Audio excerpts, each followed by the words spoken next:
Right, good afternoon, Year 2. Welcome to your final reading lesson of the week.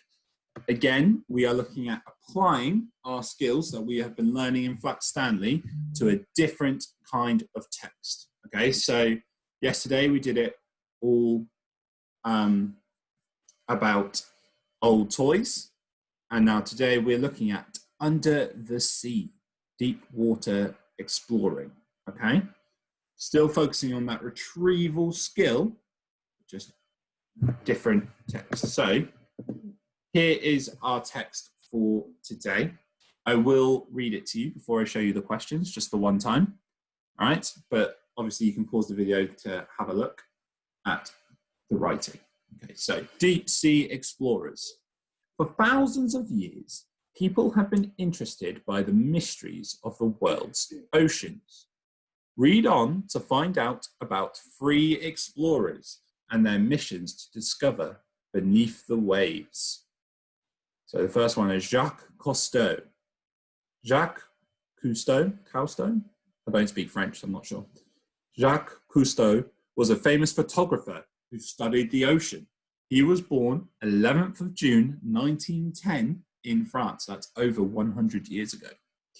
In 1933, after an awful accident which left Jacques with both his arms broken, ouch, Jacques swam in the Mediterranean Sea using a pair of goggles that his friend had given him. Jacques invented the aqualung that gave him the chance to breathe and swim freely under the ocean. In 1948, Jacques was part of a mission in search of a Roman shipwreck. This was the beginning of exploring sunken ships. To show people the places that had never been explored before, Jacques wrote a number of books and took part in films and TV shows which described his travels. Okay, next up we've got Sylvia Earle. So she was born a bit later. Sylvia Earle is an American underwater photographer and explorer. She was born 30th of August, 1935 in New Jersey, USA. With a love of wildlife, Sylvia had written many books and taken part in a number of TV shows to teach people about overfishing and pollution in the world's oceans. She has led over 70 ocean missions with more than 6,500 hours underwater. That's a very long time.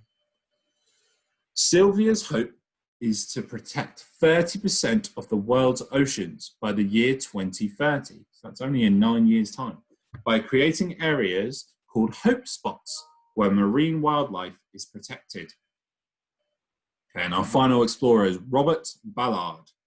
Robert Ballard is an American ocean photographer and explorer. He was born 30th of June, 1942 in Kansas, USA. So now we're looking at about 80 years ago, yeah? In 1980, Robert and a team of engineers built a robotic sub that could send live video from the ocean floor back above sea level, the first of its kind. They called it Argo. So they sent a camera down to the bottom and then it could send up images of what was happening down below back to the top. In 1985, Robert was part of a huge mission to find the RMS Titanic shipwreck, a ship that had been missing since 1912. Have you heard of the Titanic? Maybe you can ask your adults about the Titanic. Robert has since found many other missing shipwrecks at the bottom of the world's oceans. He has led over 120 ocean missions and has helped to design new submarine technology and underwater science. Right, so that's our reading for today. It's quite technological, but don't worry, all right, because you still follow those same reading steps. You need to underline the question. You need to find it in the text. You need to read around it, then write your answer. 6 questions to do. Pause the video, have a go, and then we're going to go through them. Right, so let's see how we got on. So what did Jacques Cousteau invent? Just like yesterday, it's very kind of them. They've given us subheadings. So we know that this is about Jacques Cousteau, and we're looking for what did he invent. So I'm looking for the word invent. So I'm going to use my skimming finger. Read around it.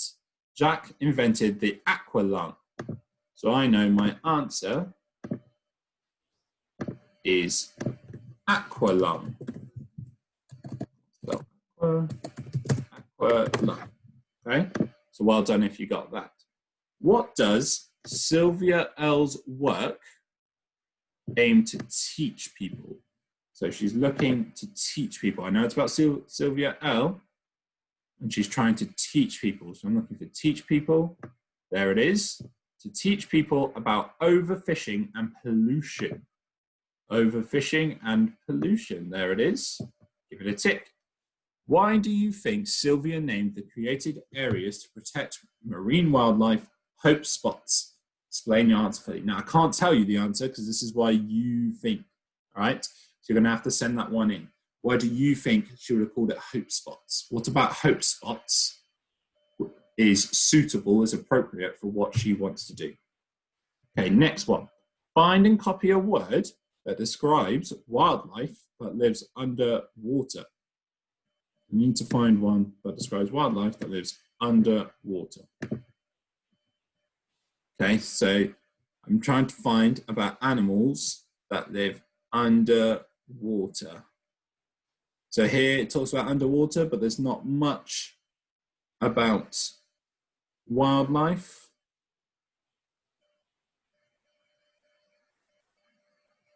So I will keep looking.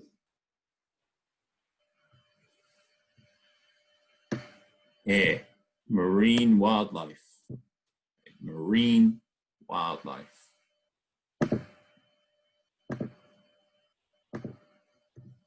So marine is what they're looking for. That's the wildlife. Okay. Circle true or false to show whether these sentences are correct. Jack was part of a mission in search of a Nordic ship. Is there anything in Jack's about a Nordic ship? Can't see the word Nordic. He looked for a Roman ship, not a Nordic ship, a Roman ship. So your answer there is false. Sylvia's hope is to protect 30% of the world's oceans by the year 2030. Okay, I remember reading about 2030. Here it is. And is it 30%? Yes, it is. So that one is true. Okay, and then Robert was part of the team to locate the RMS Titanic. Again, I remember this because it's a very famous ship. And you should definitely find out about it if you don't. So that is true. So false, true, true. And then finally, fill in the missing words. Robert has since blank, many other missing blank at the bottom of the word blank. So I need to find where it says Robert has since here. So Robert has since found many other missing shipwrecks at the bottom of the world's oceans. Okay, so that is the answers to your reading questions. If you want to stretch yourself, if you've still got a bit of time, write a story about an explorer underwater. Could be one of those explorers, or you could make up one. You could pretend you are the explorer going underwater, okay? What are they going to see? Do they come to any problems? Do they get trapped in seaweed? Is there a marine wildlife animal coming towards them? Yeah? Have fun with it. Think about all the things we've been doing in our writing. Conjunctions and what's the other one? Adverbs, yeah? Think about stuff like that. Almost forgot for a second. Come up with a really good story, all right? Thanks, everyone. Bye.